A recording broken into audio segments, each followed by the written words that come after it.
చిన్నగా మాకు కాలువ సౌండ్ కూడా వినిపిస్తుంది. బహుశా అదే కాలువ అనుకుంటా, దాటాల్సి ఉంటుంది. ఇప్పుడు ఆడవాళ్ళు అంటే ఇంకా కష్టం ఉంటుంది కదా, ఇది చాలా కష్టం రా. ఇట్లాంటి సమస్యను ఎదుర్కొంటున్న గిరిజన గ్రామాలు కోకోలలో, కానీ అవి బయటికి రావు. ఇప్పుడు మీకు కనిపిస్తూ ఉంటది ఒక ఘాటి. ఈ ఘాటి ఎక్కి ఆ ఊరికి చేరుకోవాలి. చుట్టూరు అంతా కూడాను అడవి ఉంటుంది. అడవి మధ్యలో ఈ ఊరైతే ఉంటుంది. మన వాళ్ళు సంత సరుకులు అవన్నీ తీసుకోవడానికి తెదారి గుండా నడుస్తుంటారట. ఏ రోజు వస్తారా సంతకి? బుధవారం పూట ఇక్కడ సంతనా? కాసుపట్నం టంపులు అవుతుంది కదా మనకు. Okay okay. ఈ రెండిట్లో వెళ్తూ వస్తుంటారు. సోమవారం పూట యథావిధిగా మన ఊరికి వస్తుంటారు అనమాట అనంతగిరిలో. చిన్నగా మాకు కాలువ సౌండ్ కూడా వినిపిస్తుంది. బహుశా అదే కాలువ అనుకుంటా, దాటాల్సి ఉంటుంది. ఇప్పుడు ఇక్కడ ప్రకృతి ఎంత అందంగా ఉందో చూడండి. గ్రీనరీగా కనిపిస్తుంది ఈ చెట్లన్నీ కూడా, అద్భుతం. ఫ్రెండ్స్, ఈ రోజు మనము ఒక ఊరైతే వెళ్ళబోతున్నాము. ఆ ఊర్లో పెద్దగా కుటుంబాలు కూడా ఉండవు. ఒక 4-5 కుటుంబాలు అడవి మధ్యలో ఉంటున్నారు. ఈ ఊరికి ఎటువంటి రోడ్డు సదుపాయం లేదు. వెనకాల ఒక పెద్ద వాగైతే ఉంది. ఆ వాగు దాటి మనము ఆ ఊరికి వెళ్ళాలి. ఈ ఊరికి తాగే నీరు కూడా అంత మంచిగా అయితే ఉండదు. బురద కాలువ నుంచే నీరు అయితే తాగుతున్నారు. చలమలా చేసి ఆ నీరు తీసుకుంటుంటారు. ఈ వీడియోలోని మీకు ఇదంతా చిన్నగా చూపించే ప్రయత్నం అయితే చేస్తాము. వీళ్ళ యొక్క సమస్యలన్నీ కూడాను. మీకు నచ్చితే వీడియోని చివరికి చూసే ప్రయత్నం అయితే చేయండి. మీరు లైక్ చేయండి. లైక్ చేయడం ద్వారా ప్రభుత్వాల దృష్టి కూడాను వెళ్తాయి. ఇట్లాంటి వీడియోస్ అన్నీ కూడాను మంచి జరుగుతుంది. ఇట్లాంటి వీడియోస్ చేయడానికి కూడాను ఇదే రీజన్ అనమాట మన ఛానల్లోని. మీకు నచ్చితే లైక్ చేయడం మాత్రం మర్చిపోద్దు. ఇప్పుడు మనము ఈ కాలువ దిగాల్సి అయితే ఉంటుంది. కాలువ దిగి ఆ కొండ కాలువ మనం దాటి వెళ్ళాల్సి అయితే ఉంటుంది. ఇది చిన్ని కాలువ అనుకుంటారు, చాలా పెద్ద కాలువ. పెద్దగా వర్షం వచ్చింది అనుకోండి, ఎంత పెద్ద సమస్య ఉంటుందో మీకు తెలిసిందే. పేపర్లో కూడా మీరు చూస్తూ ఉంటారు. పదండి, ఇప్పుడు మనం ఆ కాలువ దాటి ఆ ఊరు అయితే మనం వెళ్దాం. ఒరే, ఈ నీళ్ళు అన్నీ కూడా ఇలానే ఉంటాయి ఎప్పుడు కూడాను, లేకుంటే వర్షాలు వచ్చిన తర్వాత ఇట్లా తయారవుతుందా? ఎప్పుడు కూడా ఇలాగుంటుందేమోరా. మొత్తం బురదగా ఉందిరా ఇది. అవును. ఇక్కడ ఎండిపోయిన చెట్టు కూడా ఉంది, చాలా పెద్ద చెట్టు. రాజు, ఈ ఊరి పేరు ఏంట్రా? గుమ్మిడిపాడువా? గుమ్ముడు పాడు. ఇదిగో ఈ కాలువని మనం దాటాల్సి అయితే ఉంటది. చాలా పెద్ద కొండ కాలువ ఇది. ఈ కొండ కాలువ దాటి మనోళ్ళు వెళ్తా ఉంటారు. రాకపోకలన్నీ కూడాను ఈ కొండ కాలువ మధ్యలో నుంచే జరుగుతూ ఉంటాయి. చూడరా, ఇది పెద్దగా వచ్చింది అనుకోండి వర్షం వల్ల, మనం ఇంకా దాటలేము. చూడు, ఇవన్నీ కూడా గడ్డ కాలువ, అదే ఈ గడ్డ కట్టుకొని వచ్చినవి. అదే మరి, ఇలాంటి దుంగలన్నీ కూడాను కొట్టుకొస్తుంటది. ఇప్పుడు ఏం చేద్దామంటే మనము దీంట్లో చేపలు పడదాం. పదండి. దొరకవే. ఒకసారి చూడండి, గడ్డంతా కూడా ఇలా బురదగా వస్తుందో. చూడడానికి భయం వేస్తుంది. ఇలాంటి దగ్గర మనం దిగేళ్ళాలంటే ఇంకా ఆలోచించండి ఇంకా ఎలా ఉంటుంది అనేది. ఎక్కడ ఏ రాయి ఉంటుందో తెలియదు, ఎక్కడ ఎంత లోతు ఉంటుందో కూడా మనకైతే తెలియదు. జాగ్రత్త, చూడు గెంతకు పోతాం. పదండి బామర్ది. ఆడవాళ్ళు అంటే ఇంకా కష్టం ఉంటుంది కదా, ఇది చాలా కష్టం రా. ఇదేనా దారి? ఇదే అనుకుంటా. ఈ కొండదారి నుంచి మనము ఊరికి వెళ్ళాలి. సన్ అయితే అక్కడ ఉన్నాడు.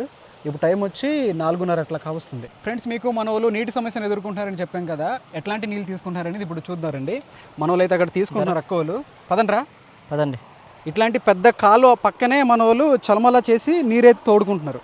మనం ఇప్పుడు అక్కడ వెళ్ళి చూద్దాం. కాదు, ఇప్పుడు చిన్న గడ్డ ఉంది కాబట్టి పర్లేదు మనకు. అదే పెద్ద మనకు వర్షాలు పడినప్పుడు చాలా పెద్దగా వస్తుంటాయి కదా ఇదంతా కూడా. అదే మనలు సమయంలోనే మనం నీళ్ళు తోడడానికి కూడా రాలేము ఇక్కడ ఈ ప్లేస్ కి. ఈ దరిదాపున కూడా వాటర్ కూడా దొరకని పరిస్థితి. అట్లాంటి టైంలోనే వీళ్ళ యొక్క పరిస్థితి ఎట్లా ఉంటుంది అనేది ఆలోచించండి. ఇదిగో చూడండి, ఇలాంటి చిన్న చిన్న కుంటల్లాగా చేసి ఈ నీటి కుంటలు మనోళ్ళు తవ్విందే, చలమలు అంటారు వీటిని. ఇదిగో ఇదంతా కూడా బురదగా తయారైపోయింది. ఎట్లాంటి నీళ్ళు తీసుకుంటున్నారు అనేది మీకు చూపిస్తాను. ఇదిగో చూసారా, ఇక్కడ వాటర్ కూడాను అంతగా ఊరట్లేదు, చిన్నగానే వస్తుంది, చిన్న దార. ఆ దారను తీసుకొని అక్కవలు ఈ బిందెలో పట్టుకుంటారు. ఇట్లాంటి బిందెలు ఇంటికి చాలా అవసరం ఒక రోజుకి. ఈ నీళ్ళు ఎలా ఉన్నాయో ఒకసారి చూద్దాం రండి. మొత్తం బూడిదగా వస్తుంది అక్క. ఈ నీళ్ళు కూడాను అక్కవలు బూడిదగా వస్తుంది అంటే బురదగా వస్తుంది అని చెప్తున్నారు. ఈ నీళ్ళు మీకు ఎలా కనిపిస్తున్నాయో తెలియట్లేదు. దీంట్లో చిన్న చిన్న మలినాలు ఉన్నాయి. ఇసుక కూడాను మనకు కనిపిస్తుంది. మీకు కనిపిస్తుందా కెమెరాలో? ఏమైనా కాస్త బూడిద రంగులో కనిపిస్తుంది వాటర్. మీకు తెలిసిందే కదా, ఒక మంచి నీళ్ళకు ఉన్నటువంటి గుణము రంగు, రుచి, వాసన అనేది ఏమి ఉండదు అనమాట. అది మంచి నీరు. ఈ దీంట్లోని రంగుతో పాటుగానే దీంట్లో మలినాలు కూడా ఉన్నాయి. ఇలాంటి నీళ్ళే అక్కవలు అయితే తాగుతున్నారు. ఈ బిందెలు కూడాను అట్లాంటి నీళ్ళే పట్టుకున్నారు. ఇది అక్కవలు అందరూ కూడా తీసుకుంటున్నారు. అక్కడ అక్క కూడాను తీసుకుంటుంది. చూడండి, ఈ నీళ్ళు ఒకసారి టేస్ట్ అయితే చూద్దాం ఎలా ఉందో. అక్క ఒకసారి ఇవ్వండి. ఇక దీంట్లోని ఇసుక రేణువులు కూడా ఉన్నాయి, ఒకసారి తాగుదాం.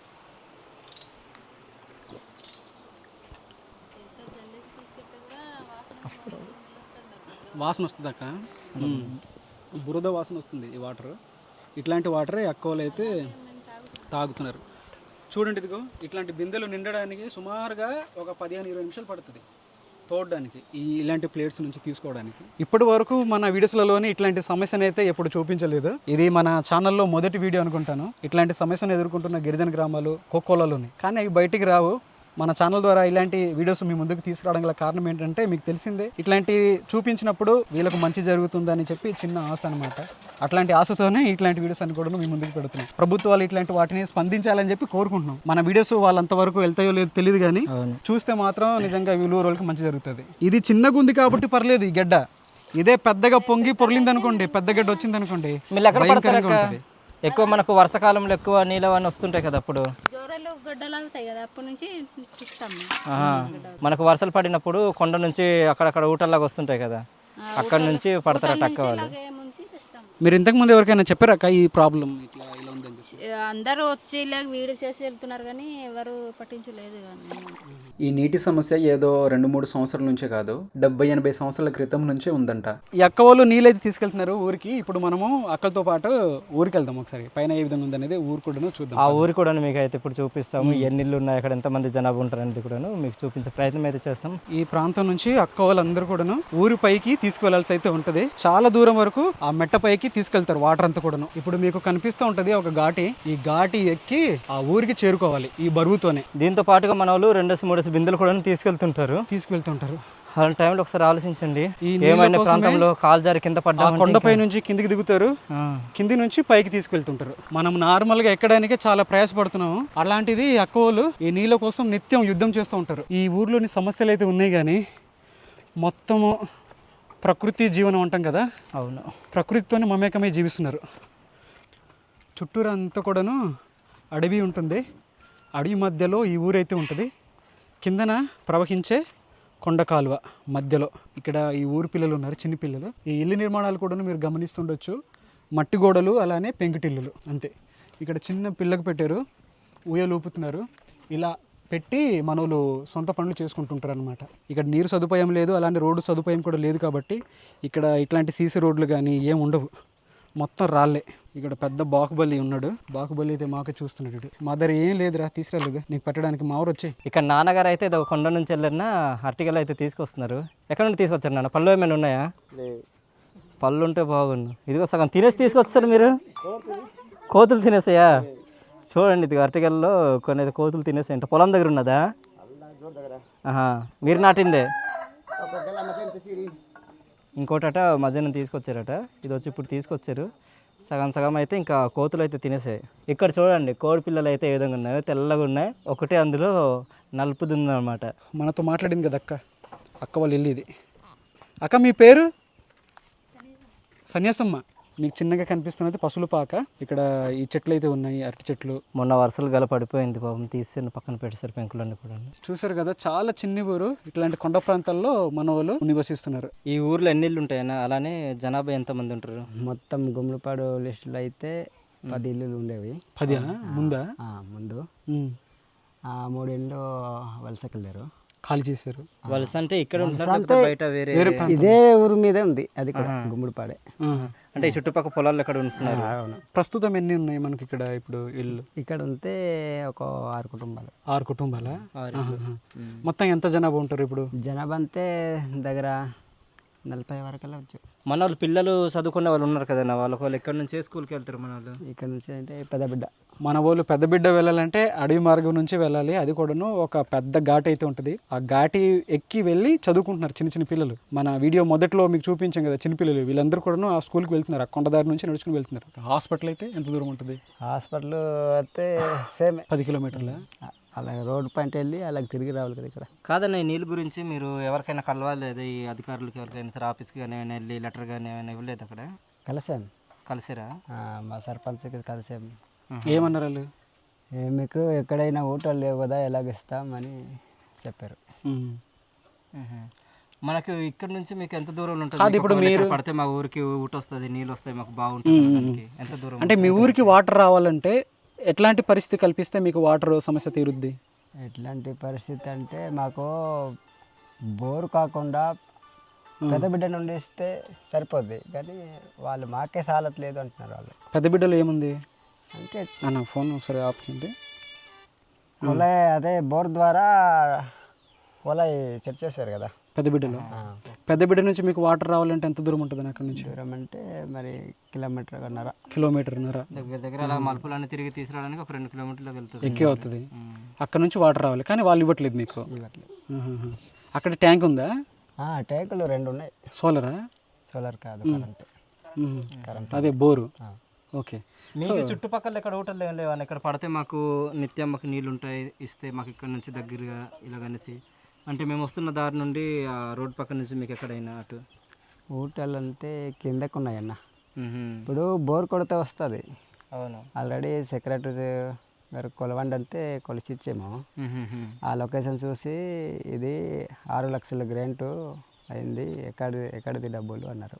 చూసారు కదా, ఇట్లాంటి కొండ ప్రాంతాల్లో ఉంటున్న మా గిరిజనులు ఇట్లాంటి సమస్యలను ఎదుర్కొంటుంటారు. నీరు అనేది దొరకదు, అలానే రోడ్డు కూడా ఉండదు. ఇట్లాంటి 3-4 కుటుంబాల కోసం గవర్నమెంట్ అనేది స్పందించాలా అంటే స్పందించాలి. ఎందుకంటే ఓట్ల కోసం అయితే మన వాళ్ళు చాలామంది ఈ ప్రాంతానికి కూడా వస్తారు, అడుగుతారు. ఆ ఓట్ల కోసం మాత్రమే వస్తారు. మరలా ఆ ఓట్లు అంతా కూడాను వేయించుకున్న తర్వాత ఊరికైతే ఎవరు రారనమాట. ఓట్లకు ముందు మాత్రం మీకు ఇట్లాంటివన్నీ కూడా మేము తీరుస్తాం, తప్పకుండా మీకు వాటర్ ఫెసిలిటీ అనేది ఏర్పాటు చేస్తాం, అట్లనే రోడ్డు కూడాను మీకు వచ్చేటట్లు చేస్తూ ఉంటారు. కానీ వాళ్ళు గెలిచిన తర్వాత లేకుంటే ఈ ఎలక్షన్లన్నీ కూడా అయిపోయిన తర్వాత ఎవరు పట్టించుకునే నాదుడైతే ఉండరు. వీళ్ళనే కాదు, మా గిరిజన ప్రాంతాలన్నీ కూడాను ఇట్లాంటి సమస్యలతోనే కూడి ఉంటాయి. మా సొంత ఊర్లు కూడాను ఇలానే ఉంటాయి. వీళ్ళకి చూపిస్తున్నాం కదా అని చెప్పి మా ఊర్లో ఏమైనా మంచిగా ఉంటాయా అంటే మా ఊర్లో కూడాను ఇలానే ఉంటాయి. ఇట్లాంటి సమస్యలన్నీ కూడాను బోలెడు ఉన్నాయి. మీకు కనిపించిందంతా కూడాను చిన్నగానే కనిపిస్తూ ఉంటాయి, అభివృద్ధి చెందినట్టు ఇదంతా కూడాను. కానీ లోపలి ఇంకా చాలానే ఉంది. మనమైతే ఇట్లాంటి వీడియో ద్వారా మీకు చూపించగలుగుతాం, కానీ ప్రభుత్వాల దృష్టికి మనం తీసుకెళ్ళలేము. వాళ్ళకి మనం ట్యాగ్ చేస్తాం, ఇదంతా చేస్తాం, కానీ వాళ్ళు రెస్పాండ్ అవ్వాలని చెప్పి లేదు కదా. సో మీరు కూడా దీని గురించి స్పందించాలని కోరుకుంటున్నాం. సో ఇది ఫ్రెండ్స్, ఈరోజు ఈ ఊర్లో మేము వచ్చిన తర్వాత మేము చూసినవి మీకు చూపించాం, మేము విన్నది మీకు వినిపించాం. మీరైతే ఏమనుకుంటున్నారు ఈ చిన్ని ఊరిని చూసిన తర్వాత? మీ అభిప్రాయాలన్నీ కూడా కామెంట్స్లో రాయండి. మరో వీడియోతో ముందుకుంటాం. అంతవరకు సెలవు. ఇక్కడ తమ్ముడైతే మా కోసం అని చెప్పి ఇదిగో చెట్టు అయితే ఎక్కుతున్నాడు. ఇదిగో అన్య వాళ్ళు ఈ కొబ్బరి బోండాలు అన్న తాగేసి వెళ్ళండి అలసిపోయారని చెప్పి ఆ ప్రేమతోని మాకు చేసి పెడుతున్నారు ఇదంతా కూడాను. ఇదిగో తమ్ముడు జాగ్రత్త, జాగ్రత్త.